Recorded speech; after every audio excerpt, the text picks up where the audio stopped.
If you're here, you already know that a single monitor is not enough, especially if you're on a laptop. If you need the benefits of a second screen but don't have the space for a full-sized computer monitor, there's a whole class of thin, USB-C powered displays out there you can use anywhere.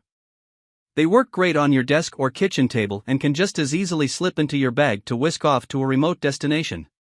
We pulled together a list of some of the best reviewed portable monitors on the market today and put each of them through a battery of tests that included web browsing, gaming, movie watching, and testing out each of their unique features, from pass-through charging to touchscreen capability and speaker quality.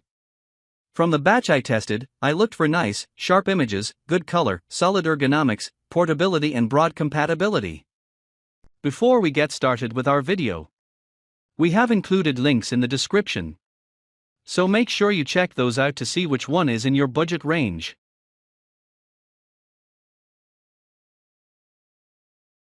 Starting at number 1. Lenovo ThinkVision M14T. The 14-inch Lenovo ThinkVision M14T checked more of my boxes than anything else in this list. It's a well-constructed, nice-looking touchscreen display with thoughtful design elements, and very little about it annoyed me, which, from my brief time with all of these displays, isn't a given. The ThinkVision M14T, which is now available for less than $300, features a glossy glass front that's not recessed into its thin bezels over its colorful 1080p panel. The image it produced was very close, in terms of both sharpness and color accuracy, to that of my 2022 M2 MacBook Air, and one I like more than my Samsung Galaxy Book 2 360-zone OLED display. Colors were vibrant, if a bit warmer than my Apple laptop out of the box. It worked well for both video streaming and gaming, thanks to its 6 millisecond response time, though with only a 60 Hz refresh rate, some more dedicated gamers will prefer a display more along the lines of our best gaming pick below. The ThinkVision M14T uses an IPS panel, which typically means good contrast and viewing angles. It won't beat a good OLED display on either point, but unless you're especially picky about those things, you really won't notice it in ordinary use. The two USB-C ports, which can both take power and a video signal, live on either side of a sturdy base that also serves as the screen stand, which sets the cabling back behind it.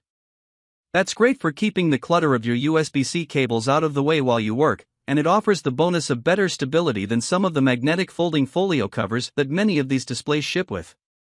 However, it does come at the cost of some thinness. Still, at a certain point, vanishing thickness yields diminishing returns, and this screen is slim enough to easily slip into a bag for transport. It also ships with its own soft sleeve, so it's not just banging around in the nude, screen exposed to your keys, laptop accessories, and the like. Number 2. AOC i1601FWUX. At just $135, the 15.6-inch AOC i1601FWUX is a remarkably good FHD portable monitor for anyone just looking to add real estate to their mobile workstation.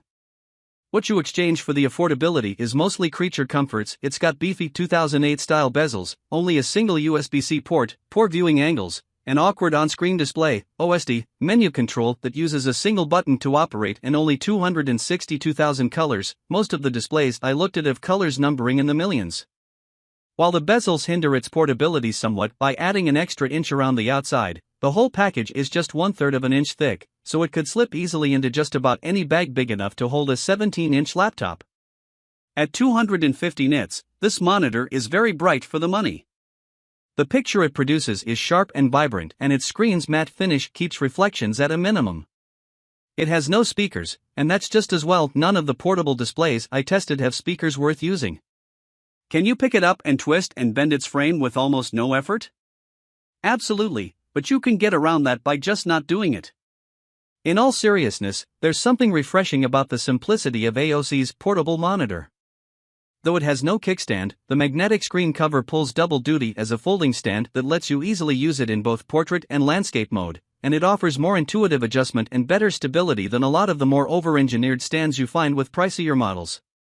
There's no guesswork in how it works either, and that's nice. Plus, sometimes a giant bezel is a feature, allowing you to liberally paw at the thing without getting fingerprint smudges all over the screen. Number 3. NexiGo 300Hz Portable Monitor. The NexiGo 17.3-inch portable monitor was the sneaky killer display of the bunch, coming from a brand that's only been selling its own manufactured products since 2020. Its portable display is big and brighter than most I tested, and even has a full-size HDMI port in addition to its 2 USB-C ports and single USB-A port, making it the most versatile monitor I tested from a connectivity perspective. Its biggest bullet point, though, is its 300 Hz refresh rate. If you don't know why that matters, it comes down to smoothness. The higher your screen's refresh rate is, the smoother the on-screen action. It's why modern game consoles brag about having 120 Hz refresh rates, though whether your TV actually supports that may be debatable. But it means that the NexiGo's image refreshes 300 times a second, so for computers that can push an equivalent number of frames per second, games will have less blur and uncannily smooth animations, and that was true for me, both in games and using Test UFO. With FreeSync on, the refresh rate ranges from 50 to 240 Hz, and I didn't see any evidence of screen tearing, the name for when part of the screen seems a beat ahead of the rest of it. NexiGo's monitor has a crisp picture with great color out of the box, though I wasn't a fan of its HDR performance, which tended to push reds too hard and gave movie characters a sunburn. With a maximum 300 nit brightness, that's not a surprise, as HDR works best with brighter screens. Without the feature toggled on, colors are very natural and rich, even if they don't quite pop the way good HDR does. In short, if you care about HDR, this monitor isn't for you. Number 4. ViewSonic Color Pro VP16 OLED. For creatives, the ViewSonic Color Pro VP16 OLED is a no-brainer. Where the other ViewSonic displays I looked at felt very cheap, with flimsy stands and subpar panels, the 15.6-inch ColorPro felt like a complete product aimed very squarely at creative work, and it's all the better for it. It's got a sharp 1080p panel that gets as bright, at 400 nits, as my M2 MacBook Air, though it was a bit too saturated for my tastes out of the box. It took to calibration well. Thanks to the OLED panel, it has excellent contrast by comparison. As for the overall design, well, it's practical, but it ain't pretty, and that's fine. The casing is plastic, the glossy screen is recessed into the slightly thick bezels, and the stand is a chunky folding thing that hinges in two places, so it acts a little like an iMac stand, except it's actually adjustable. The buttons for adjusting the monitor through the OSD are either very accessible or extremely inconvenient depending on which configuration you've got the display in, either in upright mode like an ordinary desktop monitor or down at roughly laptop level, with the stand folded behind. In the latter case, the buttons end up being in the back, centered, so you'll have to either reach awkwardly around it or turn it around for quick adjustments, which you'll need to do anyway, since this display, like the vast majority of external monitors, doesn't support hardware brightness control without sometimes tricky third-party software like Monitor Control.